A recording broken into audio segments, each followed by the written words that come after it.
तो फिर कौन सी मनी लॉन्ड्रिंग?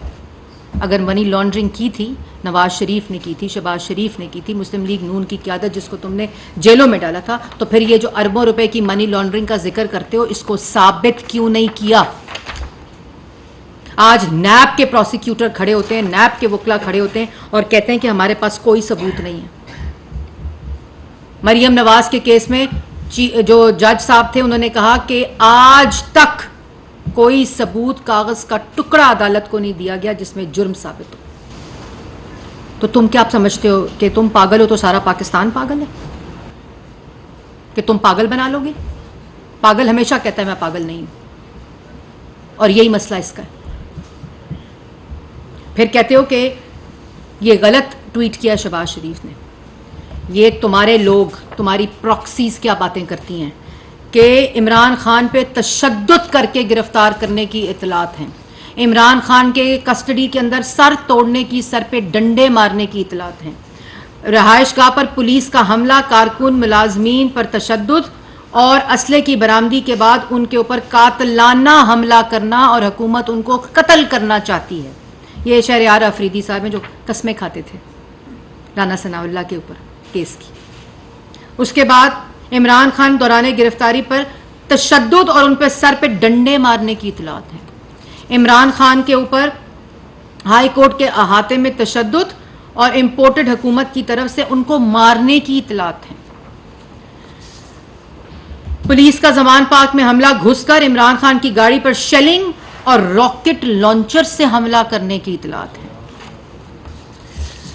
फिर उसके बाद जो मुराद सईद साहब की एक ऑडियो लीक्स भी आई थी, बड़ी फेमस है, जिसमें उन्होंने उनके ऊपर हमला करने की तमाम बातें की थी, और ये तमाम चीज़ें कि उन पर तशद्दुद, कातलाना हमला, उन पर तोप से हमला, उन पर रॉकेट लॉन्चर पे हमला, फलाना अफसर मुझे मारना चाहता है, फलाना अफसर मेरे पे मुझे कत्ल करना चाहता है, मुझे कस्टडी के अंदर जहर दे देंगे, मुझे मार देंगे। लेकिन कहानी मुख्तसर डब्बा, बाल्टी और डस्टबिन।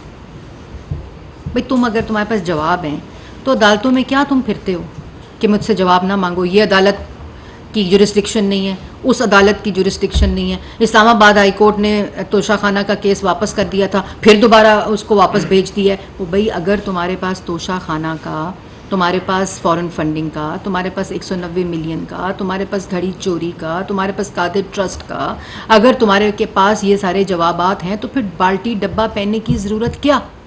जाओ रोज़ाना की बुनियाद पर अदालत में जाओ, जवाब दो अपनी बेगम के साथ। अगर 3 दफ़ा का मुंतखब वज़ीर आज़म अपनी बेटी के साथ रोज़ाना की बुनियाद पर पेश हो सकता था, अगर अपोजिशन लीडर 2 दफ़ा गिरफ्तार होकर, इन्वेस्टिगेट होकर, मेरिट के ऊपर बेल लगकर, जवाब देकर सुरखरू होकर आ सकता है, तो तुम क्यों नहीं जवाब देते? आपको गिरफ्तार करते हैं तो ह्यूमिलिएशन हो जाती है, आपको गिरफ्तार करते हैं तो वो फ्रीडम ऑफ एक्सप्रेशन ख़तरे में पड़ जाता है, आपको गिरफ्तार करते हैं तो ह्यूमन राइट्स खतरे में पड़ जाता है। और ये तमाम मुहिम जोई जो इंटरनेशनल वर्ल्ड और फॉरेन मीडिया को तो आराम आ गया, उनको तो पता चल गया कि एक इंटरव्यू में एक बात होती है, दूसरे इंटरव्यू में दूसरी बात होती है, तीसरे इंटरव्यू में तीसरी बात होती है। उन एंकर्स की अपनी क्रेडिबिलिटी एट क्वेश्चन होगी। उन्होंने कहा इस बंदे से अब इंटरव्यू नहीं लेना।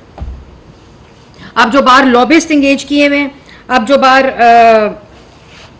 अच्छा, फिर कहते हैं जी इस्टेब्लिशमेंट और मेरे दरमियान शहबाज शरीफ दूरी पहुंचाने की कोशिश कर रहे हैं।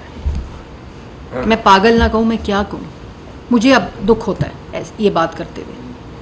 आर्मी चीफ के खिलाफ सोशल मीडिया पर जो कातलाना हमले की जो मुहिम है वो किसने चलाई है? क्या आप उन किरदारों के नाम देना चाहेंगे? देखिए, ये किरदारों के नाम एक नहीं है या दो नहीं है, ये प्रॉक्सीज हैं, और ये इनका अंदर से वो जो मुल्क दुश्मनी का अंसर है वो रोज़ उसको एक नई वो मिलती है, जब इनका जो मास्टरमाइंड है वो इनको हुक्म देता है कि आज तुमने इस चीज़ पर बात करनी है। और यही वो वज़ीर आज़म की बात है कि इस किस्म की कोई जो मुहिम चलाई जा रही है, अव्वल तो ये इम्पॉसिबल बात है कि इस तरह का कोई भी वाक़या सरजद हो सकता है। अल्लाह ताला का करम है, अल्लाह ताला का जो सिक्योरिटी एजेंसीज़ हैं, जो हुकूमत पाकिस्तान है, जो रियासत है, उनको अपने लोगों की हिफाजत करना आती है। और लेकिन जो मुहिम जोई हो रही है उसके अनासिर जो हैं वो पाक कौम के सामने आ चुके हैं, और वो कभी फ्रीडम ऑफ एक्सप्रेशन से, कभी वो ह्यूमन राइट से, कभी वो इज़हार आज़ादी से, ये तमाम चीज़ें का सहारा लेते हुए, लिबादा ओढ़ते हुए ये सारी मुहिम चलाते हैं, जिनको बिल्कुल स्पेयर नहीं किया जाएगा। इसके ऊपर ज़ीरो टॉलरेंस है कि इस किस्म की घटिया, मजमूम और शर अंगेज शैतानी टोला जिस किस्म की मुहिम कर रहा है, पहले वो मुहिम कर रहा था लसबेला के हेलीकॉप्टर के शोहदा के ख़िलाफ़, फिर वो मुहिम कर रहा था इमरान खान पे कातलाना हमला हो जाएगा, वो मुहिम कर रहा था पहले, फिर वो साइफ़र की स्टोरी में आ गया, फिर वो 25 मई की स्टोरी में आ गया, फिर वो जमान पाक के ऑपरेशन के अंदर वही टोला आ गया, उसके बाद वो 9 मई का हिस्सा बन गया। ये पूरा तसलसल है और इस तसलसल को इनको तकलीफ इस बात की है, ये जो ट्वीटें करते हैं, कि ये तमाम चीज़ें आवाम के सामने भी आ जाती हैं और नाकाम भी हो जाती हैं।